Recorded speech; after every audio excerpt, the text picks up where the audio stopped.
Let's now move on sa trigonometric function.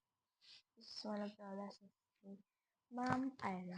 So, sa trigonometric function, may mga given value naman tayo. So, example natin. Yung basic muna. So, what if we have the limit? Wow! So, basically, substitute natin. So, our specific x values is 0. And that is equal to, i-input lang natin sa calculator natin and we'll get 0. So, substitution. But, what if the limit of the function of cos x as x approaches pi, so we just have to substitute as well. So we have cos pi. Then, so, reminder lang, dapat naka-radius ang calculator natin. Naka-rad. For us to get the value. So, if naka-rad yung calculator, ang lalabas is negative. So, our limit is -1. What if you came up with an indeterminate? After you directly substitute your specific x values sa ating function, ang result ay 0/0. Ang gagawin natin is papalitan natin yung mga given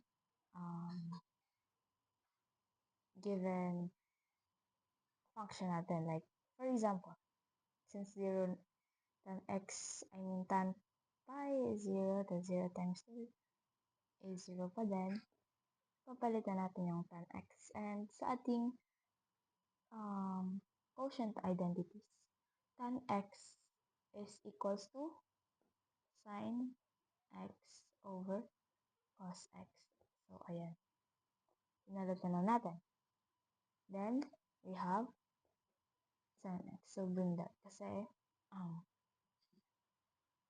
kung papalitan pa natin yan is, hindi natin magagamit. Kasi ang reciprocal identity nito is 1/cosecant.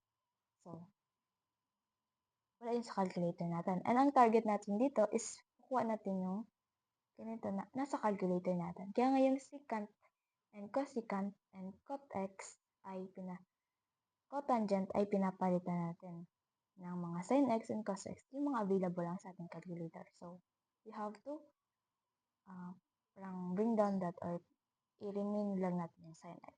So, para mas ma-visualize natin yung division of fraction, we'll write 2 sin x over cos x. So, divide sin x. So, lagi in my denominator na 1. Since siya ay parang naka-whole number 4. So, ano yung second steps kapag nag-divide ng fraction? You have to copy the first numerator. So, numerator, baga natin siya, nasa taas. I-flip natin yung denominator, yung nasa baba. I-flip. So, we're gonna have 1/sin x. And, ano yung mangyayari? Hindi na siya division, kundi multiplication. So, after flipping, ayan na siya. So, since this is nasa denominator na siya, numerator, we can now cancel this one. So, we have 2 and 2 to, and 1 times 1, we have 1/cos x. So, ngayon, pwede natin siyang i-direct substitution. And, ano na natin siya, hindi na siya magiging 0/0. So, yun yung purpose bakit natin ginagawa yan. Kasi kapag indeterminate yung ating limits, remember, it doesn't mean na our limit does not exist. It means na may problema sa function. So, it depends pa rin situation. So, ito yung solution niya. Yung kanina. Ayan. Take substitute 2. Then, cos pi. Kasi pa yung specific x values. Then, cos pi is -1. Then, 1. So, parang tayong 1 over negative 1 is negative 1. Then negative 1 times 2. Tandaan, may 2 pa dito. That will be negative 2. So, another example. So, you can see wala to sa calculator natin na secant. So, ano yung reciprocal identity ng secant? That's 1 over cos x.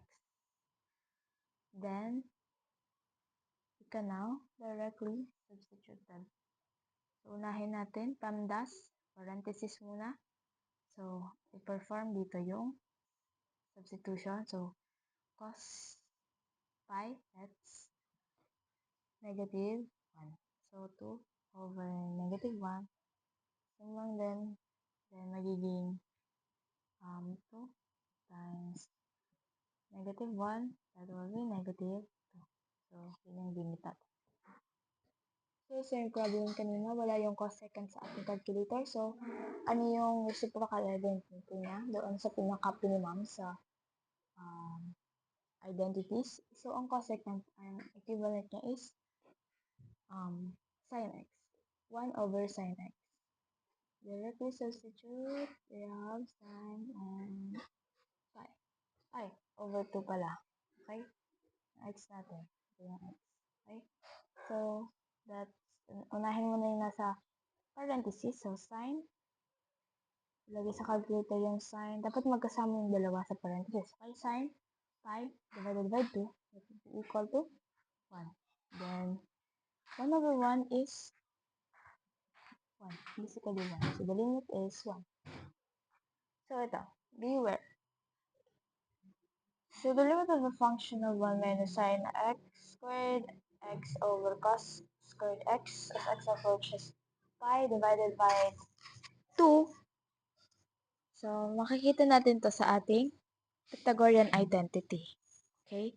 So, 1 minus sin squared x is equal to, that's cos squared x. Tama. Over, just copy. So, here, we don't have to do the direct substitution because we can simply cancel out the values. So, automatically, our limit will be 1. Kasi na-cancel. Then, ang substitute. So, here, another example. Yung cot, again, nasa quotient identity siya. And hindi natin siya pwedeng gamitin kasi cotangent ay wala sa calculator natin. So, unang ilabas ang 4. Okay? So, hindi magiging ganito. 4 cot. Ay, hindi. Yes. Hindi siya magiging 4 cot 4x. Kasi, nangyayari lang yan if nandito siya. Ganito. Iba to. Cot 4x. Magiging cos 4x over sin 4x. Mali yan. Ay, tama yan sa ganitong situation.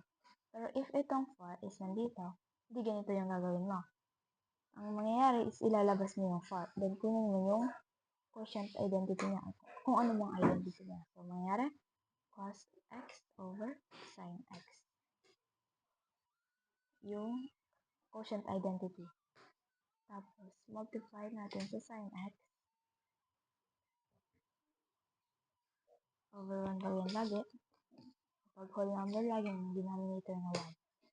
Divided by, ang value ng ating, okay, nasa labas yung 5. Tapos yung reciprocal identity ng cosecant, which 1 over sin x. Times yung subtra natin, para makancel natin yung x, gamitin natin yung quotient identity ng tan, which is yung sin x over cos x. Okay, nasa ano lang siya?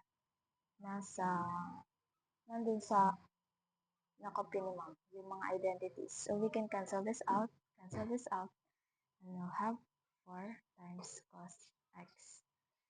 Divided by, yung natitira dito, we have 5,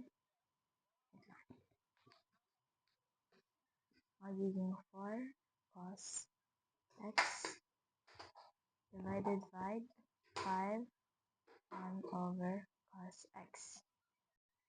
Then we can now we substitute this one.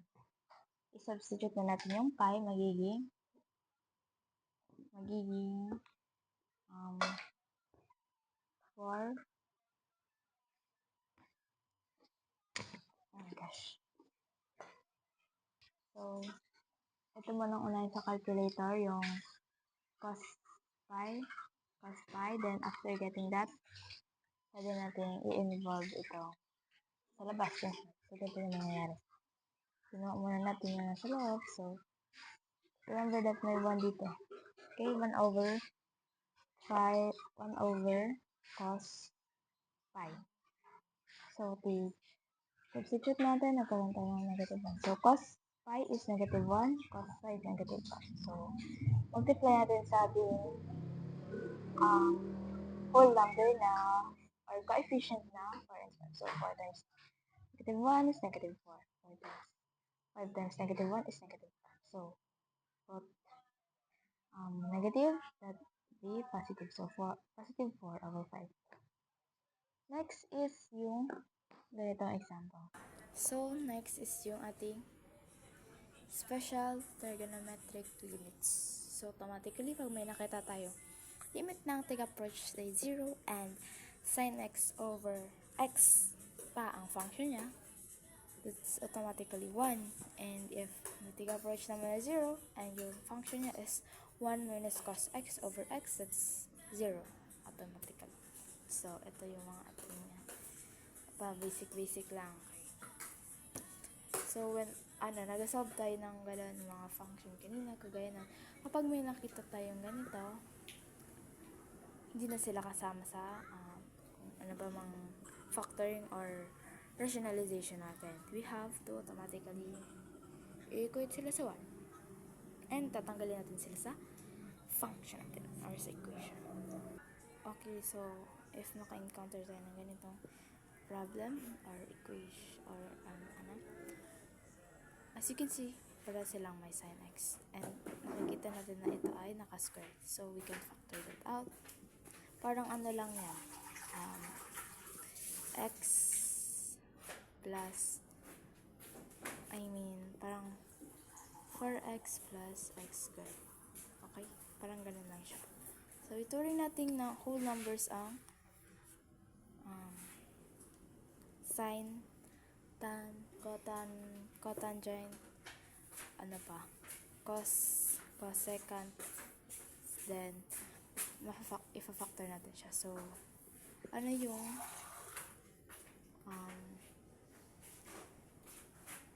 term or variable na kapag tig-distribute natin dito is mag-equal siya sa original equation natin. So, that would be equal to 1 kasi sin x times 1 is equal sin x.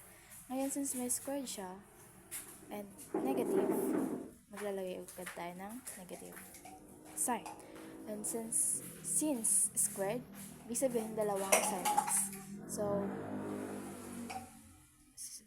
magiging para maging sin x squared, that should be sin x times sin x. So, sin x yung ilalagay natin dito. Kasi nga, mag-distributive property tayo. Like that. Then, bring down to x. So, kanina sa rule, kapag sin x over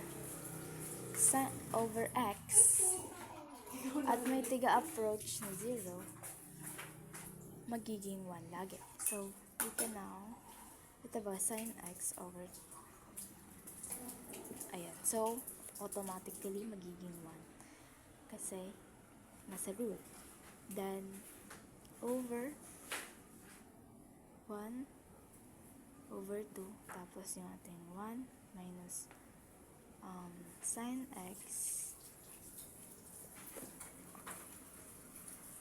then 1 times 1 minus sin x over 2, it will be equal 1 minus sin x over 2. So, we can now directly substitute. So, 1 minus sin x maging 0 man to, di na siya 0 over 0 kasi sin x magiging 1 minus 0 over 2. So, over 2. Then, 1 minus 0 is 1 over 2. So, 1 half ang sapat dito. Our limit is 1